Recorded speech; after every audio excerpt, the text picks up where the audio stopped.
fulfilling to me and exciting. And so that, I think, does get you through periods of time if you have that love and that joy for what you do. I think the challenge comes when you don't feel like you don't really love what you do. And then you sort of have that question, that voice in your head that says, what is all this for? And that's where you kind of almost hit the wall of, I've got to find something greater than success. I need to find more like significance in my life that would allow me to find real purpose and meaning in what I do every day.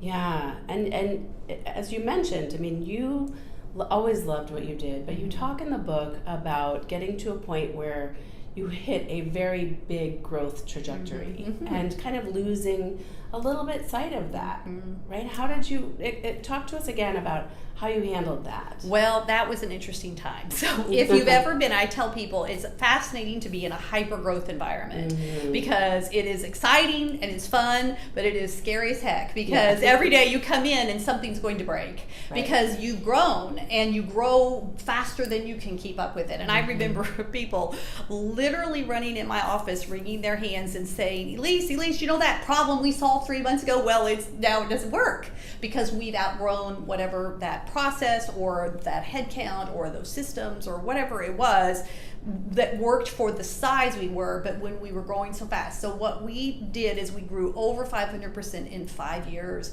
And the funny part about it, Mary, is that it was between 2008 and 2013, which, as we all know, was not a typical time for people to grow in a recession like that, and which made it even stranger because I had nobody to turn to benchmark against because nobody I knew was really growing dramatically. And most people were really struggling or having to rethink their business entirely. And we were growing like crazy for a lot of reasons. But it did really it was one of my darkest moments as a leader because when they would come right in my office and want to know what do we do, I had no idea what to do. And I kept telling myself, but you're the leader. You're supposed to know what to do. You're supposed to have the answers. Buck stops here. I think, but what do you do when you don't know the answer? So I thought, well, do I just, stand up loudly and just declare an answer? And if I wave my arms enough, I'll convince everybody I have the right idea. Right. I thought I just can't do that. They'll be able to see on my face. They'll say she's just faking it. She doesn't know. So what I decided was, it's okay to say you don't know, but you can't end the sentence there. You must do whatever it takes to find out. And the best leaders then invite their people to say, let's figure it out together. What's the right thing to do? And in all honesty, what I realized was it wasn't that I wasn't smart enough. It wasn't that I wasn't working hard enough. I was all those things. It was that I had a gap in knowledge. And that the good news about that was you can fill a gap in knowledge. Because I was a great public relations professional. I had a master's degree and I'd been in the field by that time 15 or 20 years. So I knew my stuff, but I wasn't a classically trained business management professional. I didn't know how to run a company. And by this time we were a multi-million-dollar company and we needed systems and we needed technology and we needed an HR manual. We needed all this stuff, and all of a sudden there was this huge house of cards that I was afraid was just going to come crashing in because I didn't know how to build a company that could scale. So the good news there was I was able to get that knowledge filled. I went to an executive education program at Dartmouth. It was just a week-long program. And I tell people, you don't have to go to Dartmouth, although they had a fantastic program called Growing Your Business to Scale. But I know it's perfect. But you go anywhere. Go figure out what gap of knowledge you have and get it filled. And there is no shame in that. And actually what you do is you role model to your people what it means to be a learning leader. And that nobody knows everything. You can't know it all, know? And even people who say, well, I think I know everything about my industry there is to know. If you blink in these days, tomorrow, it'll all change. Exactly. And so you need to be a lifelong learner. And that allows people to raise their hand and say, well, I don't know either, but I want to find out. How do I grow? How do I learn? Let's figure this out together. And it invites more of a journey mindset about growing and building a company and figuring things out together as you go. That's really great. And I think it shows, too, that you were strong enough in who you were, but humble enough to say that you didn't understand some of it, right? Well, and able to... it's humbling not to know. Exactly. It's like, I don't know. But exactly. yes, I agree though. And it was a great lesson in leadership for me to learn that, to say, my people didn't love me any less. In fact, they were inspired. Like, oh my gosh, she's going to find out. And in fact, a funny story was, I go to Dartmouth and my parents were both college professors, and I'm sitting on the front row of these classes every day. And there was all these other entrepreneurs in the class. And I was one of these sort of geeky students, and I was like typing on the computer, and I have long fingernails, so I'm like typing away, taking all these notes. And like the second day, this guy was sitting next to me, and he leans over to me. He goes, "What are you writing down?" And I looked at him, and I was like, "Every word that's coming out of the mouth of that professor. What have you over here taking a nap?" I mean, I thought I had this burning platform. My company's about to fall apart because I don't know what I'm doing, and I don't want to miss a single golden nugget that could be there for me. This guy's over here kicked back, like, what's she typing down? And I thought, wow, get busy, because there are answers to be found, but you have to synthesize and analyze and apply, because I remember the day the guy was talking about quality control in a factory, and we're a public relations firm, professional services. I was like, what does this have to do with me? And then I thought, wait a minute, we're growing so fast. Our quality is probably falling right now, falling apart. Like, we don't have any checks and balances go out the door. There's so much work going on so fast. Oh my goodness. So I sat there in that lecture, and I designed like a 6-step quality control process for us. And I sent it off to the office, And so all day long I was coming up with these ideas and sending these emails off to the office. And like the third day, my operations manager and our HR guy wrote me back, and they said, "Stop sending emails, you're scaring us." But I was so excited because I was like, I'm getting answers. I can't quite see how to put this all together, but by the end of the week I did, which is I came back with a 4-point plan on how to scale the company. And it was operations, growth, people, and culture were the pillars. And I thought, if you have 4 pillars that really balance out the needs of the company, so operations, growth, people, and culture, that would allow us to build a skyscraper. Because if the house was solid, the foundation was solid, you could put anything on top of it. But that meant that those 4 areas we had to constantly invest in and nurture so that they would really hold up our business over time. And that served us incredibly well. Yeah, and I do believe that, somebody like you is a really great leader because you do have a thirst for learning, right?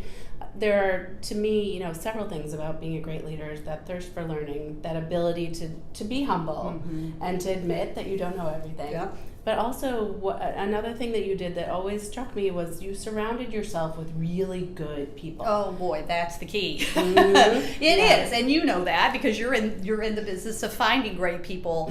That was absolutely the right thing to do, because when you realize you don't know it all, and you never will, and that also once the business grows, that was another big lesson for me, was that you have to be willing to equip and empower and enable people around you and let them help you lead. In other words, you have to share power and share control. And that's really hard, especially for an entrepreneur and a founder, because their name is on the door, or it's their baby, or whatever their attachment to it is. It's really difficult to entrust that to other people. But what I realized was, I'm going to be the chokehold on this business if I can't share.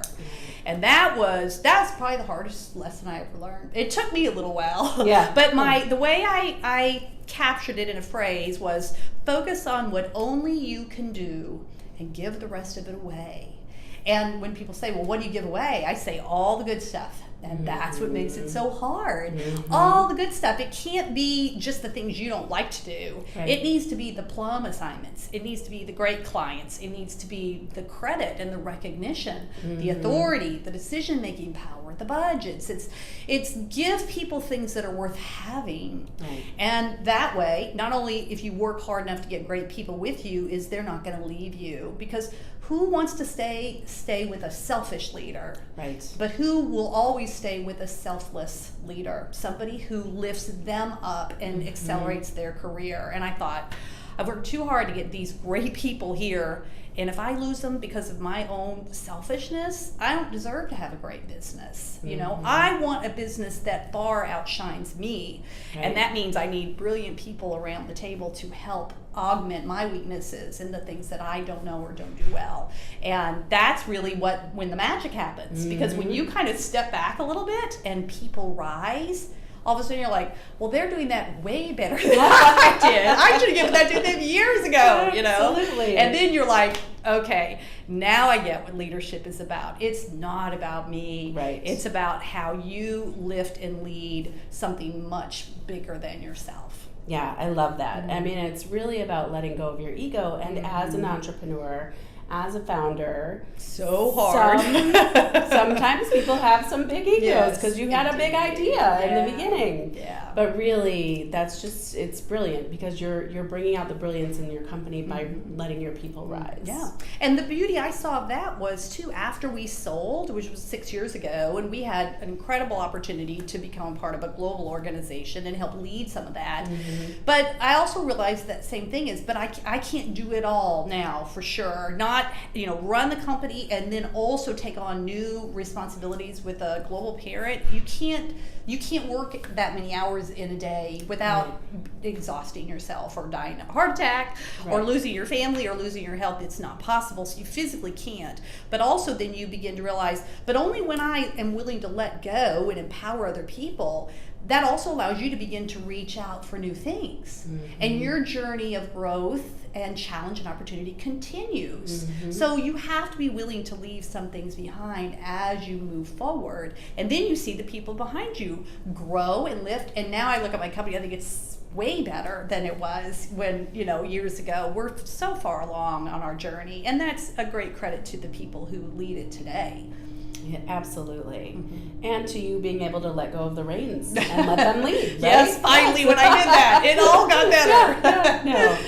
But you talk about selling your company, right? That has got to be a hard thing for a founder and entrepreneur as well. Can you talk a little bit more about what your thought process was when you did that? That was an interesting turn in the journey. Yes. So you never know where the road of life is going to lead you.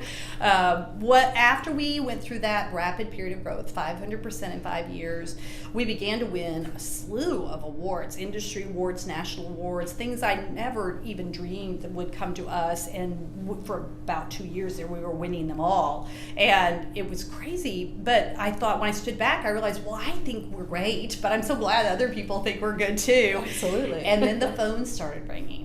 And people were calling to buy my company. And at first I didn't even return the calls. So I'm like, I'm not going to even waste their time. That's disrespectful. I would never sell this company. I'm not going to even string them along. So, and then after a period of time, my law firm in New York, my lawyers, they're great, have been with me for many, many years. And they called, they said, will you please return these calls? These people are now calling us to get to you. So if you'll just call them direct, then we're not going to be charging you for putting these meetings together. So I said, okay, I'll take meetings. They said, you'll learn something even if you decide not to sell. I thought, they're right. And in the spirit of learning, I will take the conversation. So I probably talked to about a half a dozen potential buyers, serious buyers, over about a 2-year period. And the funny thing was, at the end of it all, I walked away and I said, I don't think I'm ever going to sell. And then my legal team, they said, there's one other person that has asked us to introduce you, and we do think you should take his call. And he has something different to offer you. So that was the only reason I agreed. I met with, his name was Tim Andre. He was with Dentsu, the world's largest ad agency based in Tokyo. He was based here in New York, and he was acquiring agencies that were world-class firms in their space. He was acquiring them for Dentsu because Dentsu had an ambition to globalize outside of Japan. And so he'd been acquiring firms, really fantastic firms, for probably 4 or 5 years, but he had never bought anything in the PR space. And he'd always been looking for the right firm that he wanted. And so, long story short, when we met, we just hit it off. There was a great chemistry, and our values aligned, and we thought strategically very similarly about business. And he admired our firm and our people and our clients very much. And so he said, not only do I want to buy your firm, but I want you all to help us to globalize in PR and to build and acquire other PR firms. And so I thought, well, you know what? That's different. Yes. He's right. That is different. And I thought, if we don't take it, somebody else will. And I'm always going to look back on this opportunity and say, we should have done it, because I felt like it was just a once in a lifetime opportunity. So I remember going back to our team when I had finally made the decision to sell, and I gathered my senior leadership group. It was just a few weeks before Christmas, and we'd already been pretty far down the path at that point of deciding to sell. And I invited them all to dinner at my house. I had great food, and I made sure there was lots of wine. And then I gathered everybody around the fire, and I said, let's talk about the year ahead, which we often did, yes. you know. But this time I said, there's something different on the horizon for us. And I remember at the beginning of that 2-hour conversation, I told them we're going to sell after having been independent for, I guess, nearly 18 years at that point. And you could just see the blood draining out of their face, just sure. white as a sheet. And they looked at me like, are you crazy? But 2 hours later, we were all standing in a circle, holding hands, and cheering each other on. We even said a prayer together, and we said, this is going to be the opportunity of a lifetime for us. We know the challenge and the risk is high, but so is the chances for, you know, exponential success and growth for our company. We have to do it. And I've often had people say, well, what happened in those 2 hours? Yeah. I said, well, I think the wine probably helped. In all honesty, though, there was one thing that changed, and it was our perspective, which is a great learning for us today about change that we all have to face. We lead our teams through change. Sometimes it's unwanted change or unexpected change. The detours of life, as I often say. When you are on that journey and you find yourself on a detour, you have a choice to make at that moment. If you're going to go and be bitter about that change, or go and let change make you better, and it's all up here. Yes. All in your mind, and you get to decide how you're going to approach this particular challenge. Is it a challenge or is it an opportunity? And so we stood in that circle. We said, this is the greatest opportunity of our life. We have to try. And that was when we started on our journey to become a part of a global organization. And it's been lots of ups and downs, but some incredible highs. And we are far better, far smarter, far wiser firm for having chosen to go that path. Right. And but it was, you know, it was very different, because no longer were we independent. We were a part of a bigger parent company, which means you can't make decisions in a vacuum. Everything you do, you have to consider your sister agencies and your parent company, and just different. You lose a lot of your autonomy, right? But you gain a lot as well. So it's just, you know, right. You decide if you want to be on that part of your journey or not. I love one of the things that you said is just how you're looking at it, right? I mean, it's just so important. And I was talking about it with my own marketing agency today at lunch about you can either choose to rise above whatever life's challenges are, or you can, you know, keep going down that path, right? And it sounds like the path that you went down was just such an incredible path, and so powerful for the people that were on the journey with you. Well, we learned a lot as we went. Now, you've always inspired me too, because you've faced a lot of challenge in your life, and I know your story and how you chose to face your cancer, and I've always been inspired by your story too. So you're right. I mean, we all face these challenges and detours, and it's how we choose to go into them that determines our mindset and our chances, improves our chances for succeeding or overcoming whatever the obstacle that we face. Right. So how many people from that fireside chat have been with you? Stayed with us? Gosh, stayed with you. We didn't lose but maybe 1 or 2 in the first probably 5 years. Wow. And some of them it was either time for them to move on because they've been with us a long time. Yep. And we had one that had like a dream job open up in an industry he wanted to move into, and left us. But gosh, let's see. There's probably 4 or 5 of that group that's still there today, since we're going on year 7. So wow. Yeah, we've had a pretty good that's amazing. Yeah, retention. It was a lot of fun too, because we all thought, okay, it's a great adventure. We have no idea what's going to happen here, but we want to learn and grow, and we want to stay on this journey long enough to try to find out. That's wonderful. It really is. And so now you're on another journey. Okay, so talk a little bit more about that. Well, so it was about a year ago that I decided I thought I had one more go around in me, and I actually built at least one more. Yeah. I built a second company actually while I was building my firm. It was in leadership development, and that was for about a period of 8 years. from 2008. And that was the second company I built. I loved it, built it with a very dear friend of mine, and we ended up selling that. And so when I started thinking about passion and purpose and what I really wanted to do next, I decided that that was what I really loved the most, was pouring into other leaders and impacting leaders, because I felt like there's so many examples of leadership done very poorly in the world today. Unfortunately, they always get the news. And how many great examples are there of leaders that do things right? And could we help inspire other leaders from the things that we have learned, good and bad, mistakes and failures and successes, all of that together, the whole story? How could I pour into them and share my learnings with them to give them a chance to maybe do better than I had done, or maybe avoid some of the mistakes that I made? And I always thought to myself, had I had that kind of knowledge, I would have given my right arm to have had that kind of knowledge when I was trying to figure out how to be a leader, because nobody really teaches you how to be a leader. You just sort of end up or back into leadership. You know, you're good technically at what you do. I call that being a master craftsman at whatever your profession is. Then all of a sudden you're put in charge of a team. You're like, what do I do with these people? You know, I don't know. How do I solve this problem? Or so-and-so's mad over here, or this person's not producing. Like, what do you do? You know, I just want to go back and do what I do well, you know, but now I am in charge of all these people. And so wouldn't it be great to equip leaders with, in the trenches, real experiences, and also some of my beliefs and learnings along the way. And so I decided, I approached my parent company and said, I want to do this one more thing. And they wanted me to stay. Very graciously, they asked me to stay. And so we created the job of chairman. I was very eager to hand over the CEO role to my right-hand person, my president. She'd been with me for 8 years at that point. She was totally capable and is running the company with her eyes closed now. She's so great. But it allowed me to be able to take a step back, so that I could spend this year, which I've done, getting ready to launch my new business.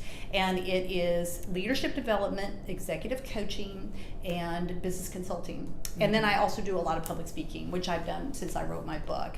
But that leadership and business consultancy concept is what is enabling me to be able to pour into other leaders. And I love it. Yes, you do. Love it. I have to say that I'm going to stop for a second, because I have seen Elise in action, and I have seen the passion that you put into teaching and sharing and really helping people inspire. So it's so much fun to watch her. If you haven't seen Elise in action, you've got to go find a way to see you, because it's really, you're finding another true calling for yourself. And that's what's so cool, because I feel like now this is absolutely what I'm called to do. And that's what my parent company would say, well, why would you leave? And I'm like, well, it isn't that I want to leave. It's just that I feel overwhelmingly called to do this other thing. And that was partly, they said, well, if you don't we don't want you to leave, you don't want to leave, but we know you need your time. If you're going to build something, I said, I just need time, you know? So that was where we said, oh, well, what if we work it this way? So it's sort of I can do a part-time role as chairman and help my agency in very strategic and specific ways, but don't have to run days.